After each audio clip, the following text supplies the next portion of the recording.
కాంగ్రెస్ ప్రభుత్వం వచ్చి దాదాపుగా 2 సంవత్సరాల కాలం దాటిపోయింది. ఇది 3వ సంవత్సరం. కాంగ్రెస్ పార్టీ అధికారంలో రావడానికి నిరుద్యోగులు చాలా కీలక పాత్ర వహించారు. కాళ్ళకు బల్పాలు కట్టుకొని కాంగ్రెస్ పార్టీ కోసం బస్ యాత్రలు చేసిర్రు, ఎన్నో పాదయాత్రలు చేసిర్రు. కాంగ్రెస్ పార్టీ వస్తే మాకు 2 లక్షల ఉద్యోగాలు వస్తాయని, అదేవిధంగా మెగా డిఎస్సి వస్తాయని, అదేవిధంగా జాబ్ క్యాలెండర్ రిలీజ్ చేస్తారని ఎంతో ఆశపడి ఇలా గోసపడుతున్నాం.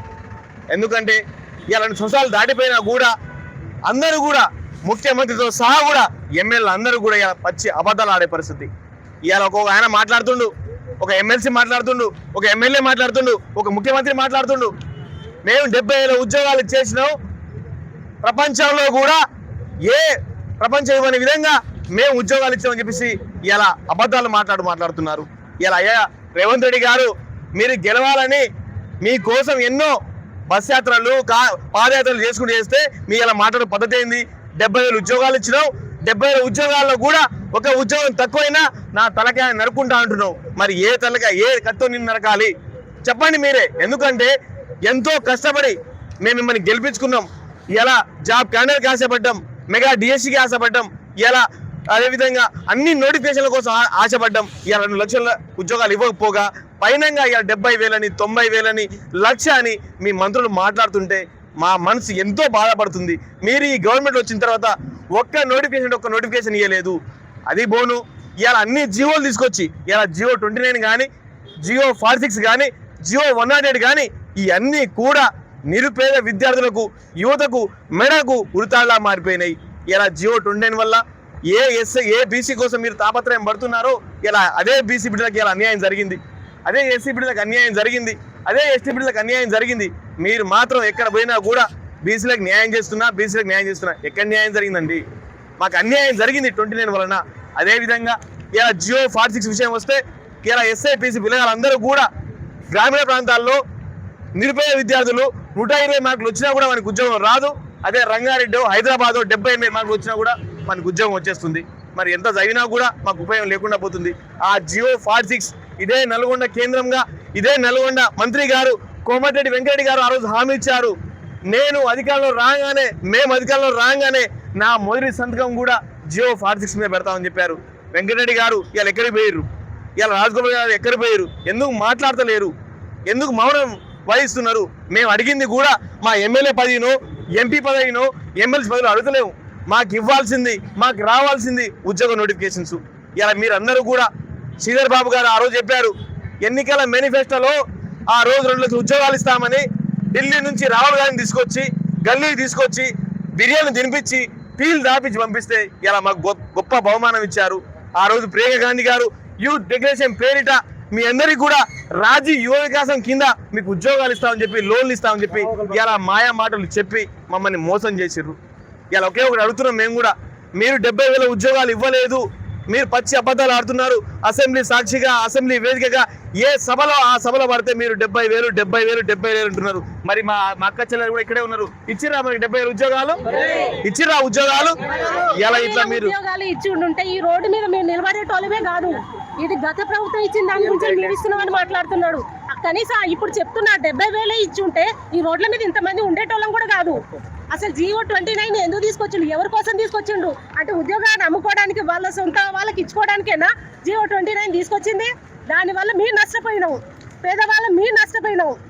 గ్రూప్ 1 మేము 2 times క్వాలిఫై అయినాం. తర్వాత ఇప్పుడు జియో 29 తీసుకొచ్చిన తర్వాత మేము క్వాలిఫై కాలేదు. దానివల్ల ఎంతమంది మేము నష్టపోయినాం? అంటే దీంట్లో మీ వాళ్ళే కదా క్వాలిఫై అయింది. అంటే నువ్వు ఉద్యోగాలు అమ్ముకోవడం కోసమే కదా దాన్ని తీసుకొచ్చింది జియో 29ని. గ్రూప్ 1లో ముఖ్యమంత్రి గారు పదే పేదోళ్ళకి ఇచ్చినాం, పేదోళ్ళకి 563 పేదోళ్ళకి ఇచ్చుకోవాలంటుండు. 500 మంది ఎవరికి ఇచ్చినావు నువ్వు ఉద్యోగాలు? బెంజ్ కార్లో తిరిగేటానికి ఇచ్చినావు. తెలుగు మీడియం అసలు గ్రూప్ 1 నోటిఫికేషన్ 2022 ఏప్రిల్ వచ్చింది నోటిఫికేషన్. ఆ నోటిఫికేషన్ నిన్ను ఎవరు రద్దు చేయమన్నాడు? రద్దు చేసి మళ్ళీ నువ్వు 60 పోస్టులు యాడ్ చేసి నువ్వు అందరికి అవకాశం ఇవ్వడం వల్ల మళ్ళీ అందులో జియో 59 ఇంతకుముందు జివో 55 ఉన్నదాన్ని నువ్వు జివో 29 తెచ్చి మా జీవితాన్ని అగమ్య గోచరం చేసినావు. ఇంకోటి జోనల్ సిస్టమ్ ఎత్తివేసిన వల్ల 95% లోకల్ కేసీఆర్, నేను ఏ పార్టీ కాదు, కేసీఆర్ ఉన్నప్పుడు 95% లోకల్ వాళ్ళకు రావాలి ఉద్యోగాలు, తెలంగాణ విద్యార్థులకు రావాలని జోనల్ సిస్టమ్ తెచ్చిండు. నువ్వు 95 తీసేసి ఓపెన్ టు ఆల్ పెట్టినావు. ఆంధ్రలో ఉన్న బీసీపీ గౌడ బిడ్డకు నువ్వు తెలంగాణ ఉద్యోగం పెట్టిస్తావు. నువ్వు తెలంగాణ తెచ్చుకుంది ఏం స్పీకర్ ఇక పదే నోటిఫికేషన్స్ ఇచ్చినావు. 500 పేద విద్యార్థులకు అన్నావు. జీవో 29 వల్ల అగమ్య గోచరమైనావు. ఈరోజు ఈ కుమారస్వామి అనే విద్యార్థి మెరిట్ స్టూడెంట్ 97-98% ఉన్న బీటెక్ స్టూడెంట్ 2 సార్లు గ్రూప్ 1 క్వాలిఫై అయ్యాడు. మొన్నటిసారి కూడా రాసి ఇక వేసారులు single bench high court single bench ఏమని ఇచ్చిందంటే 283 పేజీలతోటి విద్యార్థులు ఇక్కడ తెలుగు మీడియం వాళ్ళకి అన్యాయం జరిగింది. మీకు కోటి ఉమెన్స్ కాలేజీలో కూడా ఉమెన్స్కే వేసిరు, కొన్ని తప్పిదాలు జరిగినాయని మళ్ళీ రీమాండ్స్ పెట్టమన్నది. నువ్వు రీమాండ్స్ పెట్టకుండా డిజిటల్ బెంచ్ ఏమిటికి పోయినావు? పదే మేము రూపాయి ఆడాన పోగేసుకొని ఇంటికాడ పోగేసుకొని మేము హైకోర్టులో చేస్తుంటే నువ్వు మంచి లాయర్లు నిరంజన్ రెడ్డి మహా లాయర్లను పెట్టి ప్రభుత్వ సొమ్ముతోటి పెట్టి నువ్వు గ్రూప్ 1 మీ తావేదారులకు ఇచ్చుకున్నావని సందర్భంగా చెప్తున్నా. జీవో 29 తెచ్చి పదే విద్యార్థులకు 70,000 ఎవరికి ఇచ్చినావు నువ్వు? 70,000 ఉద్యోగాలు గత ప్రభుత్వం ఇచ్చిన నోటిఫికేషన్ ఎలక్షన్ కోడ్ వల్ల అవి ఆగిపోవడం వల్ల కేవలం నువ్వు 5,000 జాబులు డిఎస్సీలో పెంచినావు. 2,200 అది గ్రూప్ 1లో 60 పోస్టులు పెంచినావు. మిగతా 200 అవి కలిపితే నువ్వు మొత్తం వేసేది కూడా 10,000 లేవు. కాబట్టి పదే గత గవర్నమెంట్ ఇచ్చిన నోటిఫికేషన్ని నువ్వు ఈ నోటిఫికేషన్ ఇచ్చిన తగదు. పదే నువ్వు అనడం వల్ల నీ యొక్క రెచ్చగొట్టే మాట ఒక ముఖ్యమంత్రికి తగునా? పదే లాగుల తొండలిస్తాడు. నువ్వు ముఖ్యమంత్రివా? ఒక మనిషివా? నువ్వు పదే నీ యొక్క మాటలకు, నీ యొక్క వ్యాఖ్యలకు, నీ యొక్క మాటలకు ఎంతమంది విద్యార్థులు బలయ్యారు, ఇంకెంతమంది చనిపోవాలి? తెలంగాణ గడ్డ మీద ఇదే ప్రాంతానికి చెందిన, ఇదే నల్లగొండ గడ్డకు చెందిన మన శ్రీకాంతాచారి చనిపోయి, శ్రీకాంతాచారి వల్లనే అగ్గిబారాట అయింది. మరోసారి తెలంగాణలో కాంతనగూడు మొన్నటిసారి నిరాహార దీక్ష చేసిండు, అశోక్ సారథి అమ్మటి మన ఇంద్రనాయక్ చేసిండు.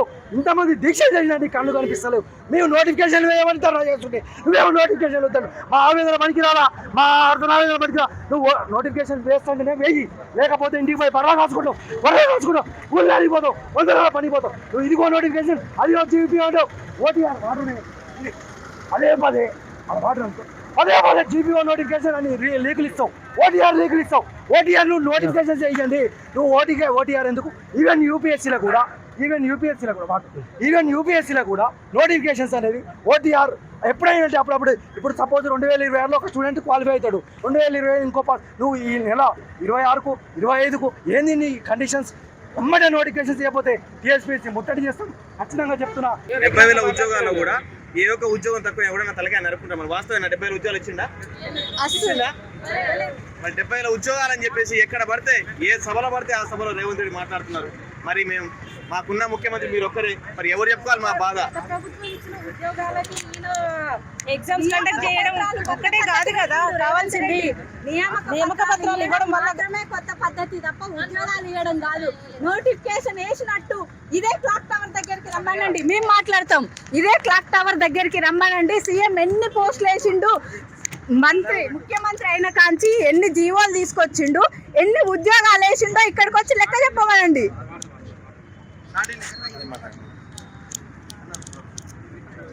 కాంగ్రెస్ ప్రభుత్వం వచ్చిన కాంచలి అసలు ఒక్క నోటిఫికేషన్ కూడా ఇవ్వలేదు. గత ప్రభుత్వం ఉన్న 70,000 గురించే మాట్లాడుతుండు. ఈయన వచ్చి మరి ఏంటో నోటిఫికేషన్ ఇచ్చిండు.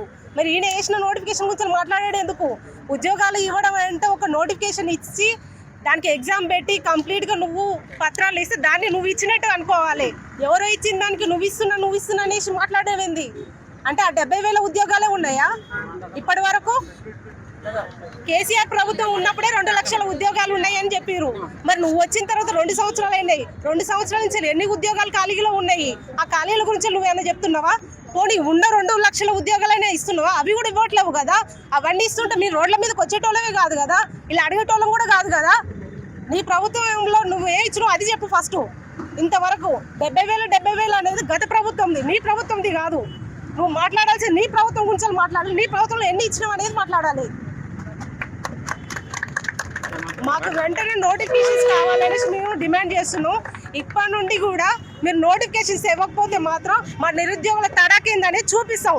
ఇప్పటి వరకు బయటకు రావట్లేదు అనుకుంటారు, ఇప్పటి నుండి వస్తాం, మేము బయటకు అందరం వస్తాము.